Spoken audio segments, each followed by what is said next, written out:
La Sonacos de Ziguinchor a reçu les premiers camions en présence du ministre de l'Agriculture, de la Souveraineté alimentaire et de l'élevage, Dr Mabouba Diagne, qui a d'ailleurs remis un chèque de 23 452 000 à l'opérateur. C'est avec tout un plaisir que nous avons reçu les premiers camions ici à Ziguinchor. Nous savons bien que la zone sud reçoit les camions en dernier parce qu'ils sont sur un cycle long de 120 jours.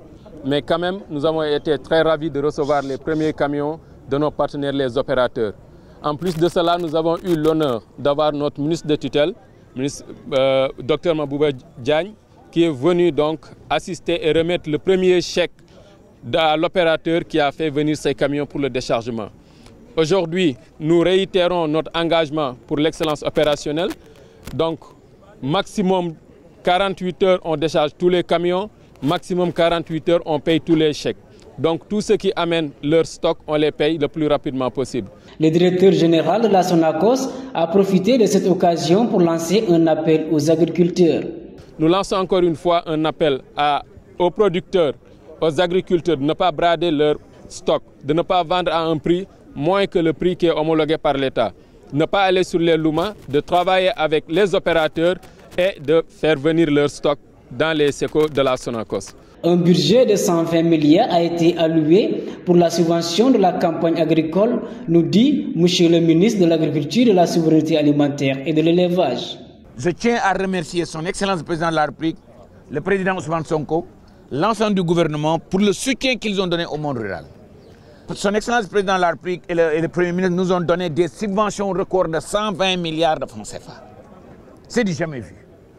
Le directeur de la Sonacos a fait des prouesses en s'associant avec le ministère et on a constitué avec nos partenaires banquiers un pool bancaire. Le gouvernement a fait des efforts énormes en payant la dette de ITFC. Donc cela vous montre que le gouvernement, sous le leadership de son Excellence le Président de la République et du Premier ministre, on est ganté d'une extrême bonne volonté pour accompagner le monde rural. Certes, les difficultés seront là, mais ne doutez à aucun moyen de la volonté de son Excellence le Président de la République, de la volonté du Premier ministre d'accompagner le monde rural. Si vous voyez le référentiel 2050, l'agriculture et l'élevage est un des piliers majeurs.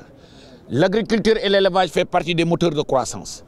Et je vous rassure que nous sommes gantés d'une très bonne volonté, non seulement pour redémarrer, rendre plus profitable la Sonacos, renouer le monde agricole avec son succès d'antan. Et en tout cas, nous disons bravo aux agriculteurs. Merci à ces agriculteurs qui nourrissent la population sénégalaise. Comme je le dis souvent, le pays importe 1070 milliards en denrées alimentaires. 210 000 tonnes d'huile. Peut-être l'occasion à la Sonacos de se recréer, faire de l'huile d'arachide, faire de l'huile de tournesol, faire de l'huile de coton, faire de l'huile de maïs, faire de l'huile de soja, etc. etc. Et j'ai l'intime conviction, quand je prends l'expérience, le savoir-faire, le know-how, l'intellect du DG, l'expérience de la Sonacos, j'ai aucun doute qu'on peut réussir ce pari. Ces mesures témoignent de la détermination du gouvernement dirigé par Bassirou Diomaye Diakhar Faye à ressusciter la filière arachidière tout en espérant atteindre l'autosuffisance alimentaire.